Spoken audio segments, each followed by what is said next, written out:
DNA is a deoxyribonucleic acid, which is a molecule which carries all the genetical information for the functioning, development, and the reproduction of every living organism.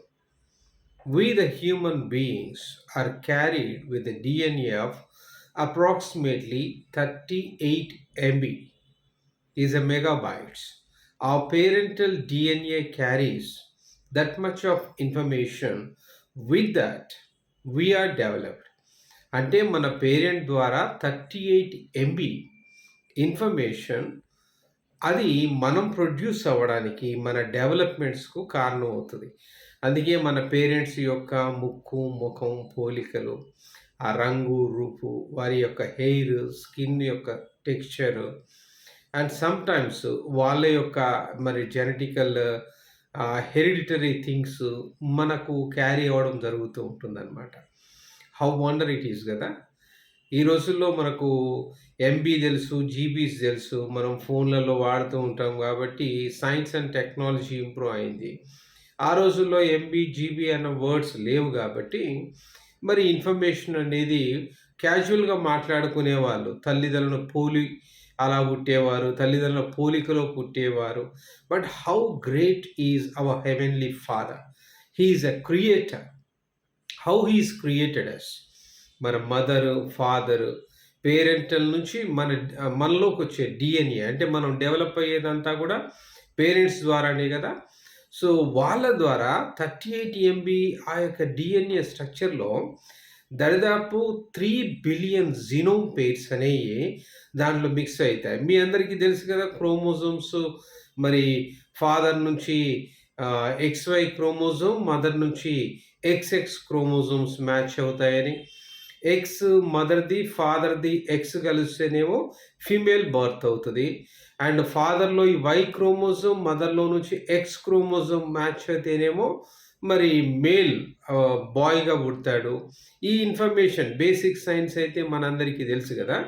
అయితే information చూడండి మనలోకొచ్చే ఆ యొక్క చిన్న సెల్‌లో మన father నుంచి మదర్‌కి రావడం, ఆ వూమ్‌లో పిండ దశలో ఆ యొక్క సెల్ ఫార్మ్ అవ్వడం, ఆ చిన్న సెల్‌లో నుంచి ఎంత ఇన్ఫర్మేషన్ పేరెంట్ నుంచి మరి ఇది ఫార్మ్ అవ్వడానికి వస్తుందంటే, ఆ 32 ఎంబీ ఇన్ఫర్మేషన్‌లోనే టోటల్‌గా డెవలప్‌మెంట్ అనేది క్రియేట్ చేయబడతది. 9 మంత్స్‌లో ఎలా మనం డెవలప్ అవ్వాలి, మన రూపురేఖలు, ఈ ప్రాసెస్ అంతా.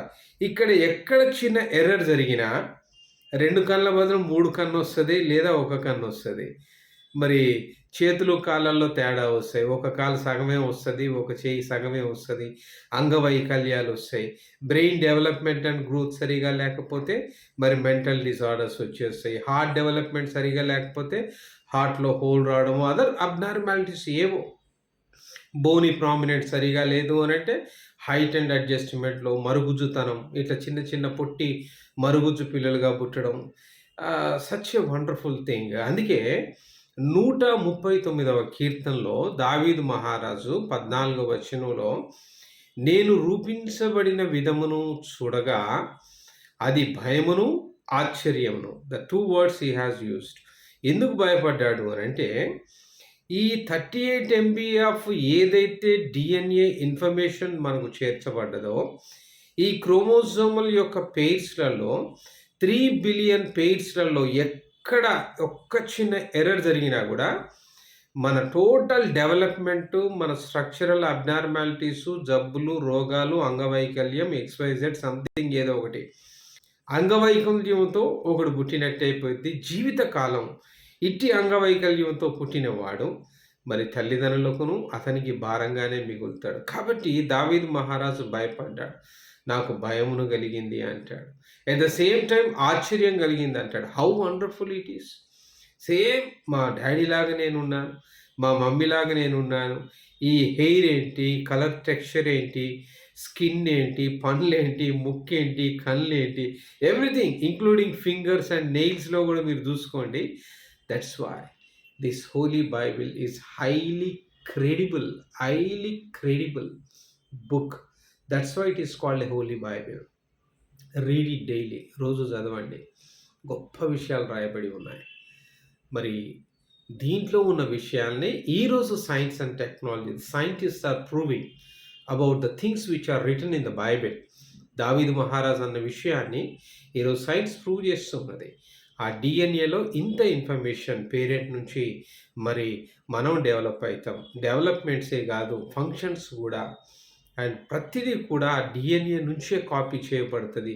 3 బిలియన్ పెయిర్స్ ఆఫ్ జీనోమ్స్ మరి ఆ యొక్క డిఎన్ఏలో పొందుపరచబడి ఉంటాయంటే it's not a joke thing. Every structure, every organ, every function which is already planned and programmed and sent to us. అందుకే దేవుడే సృష్టికర్త. ఆయనే రూపించాడు, ఆయనే మనల్ని పంపించాడు. దాన్ని ఇంప్లిమెంట్ చేస్తూ పోతాం. బిహేవియర్ మాత్రమే మనది. స్ట్రక్చర్ అండ్ డెవలప్మెంట్ అంతా ఆయనదే, బిహేవియర్ మాత్రమే అది. కాబట్టి ఎవరైతే ప్రోగ్రామ్ చేశారో కరెక్ట్గా ఆ సృష్టికర్తను ఫాలో అవుతాడో he will be the successful person in the world. వాడు సక్సెస్ అవుతాడు.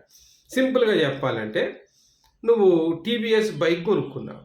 టీవీఎస్ బైక్ని ఎవడైతే తయారు చేశాడో దాని యొక్క ప్రతి ప్రాబ్లంకు టీవీఎస్ బైక్ షోరూమ్కి పోతేనే కరెక్ట్గా నీకు సొల్యూషన్ దొరుకుతుంది. అట్లా కాకుండా ఎవరో ఒకటి చేస్తారులే, ఏదో ఒక దగ్గర ఏదో పని నడుస్తుందిలే అనుకుంటే ఇక అది అంతంత మాత్రమే అట్టనే ఉంటుంది. ఆఫ్టర్ ఆల్ ఒక బైకే దాన్ని సృజించిన వాడు ఎవరైతే ఆ బైక్ మ్యానుఫ్యాక్చర్ చేశాడో కరెక్ట్గా దాన్ని ప్రోగ్రామ్ చేయగలిగినప్పుడు what about a human body? Just think and praise your god. దావీదు అన్నట్టుగా 139వ కీర్తన 14వ వచనంలో ప్రభువును స్తుతించినట్టుగా, అయ్యా నాకు భయమును ఆశ్చర్యమును కలుగుతున్నది, దేవుని స్తుతించుదాం. హల్లెలూయా, ఆమేన్.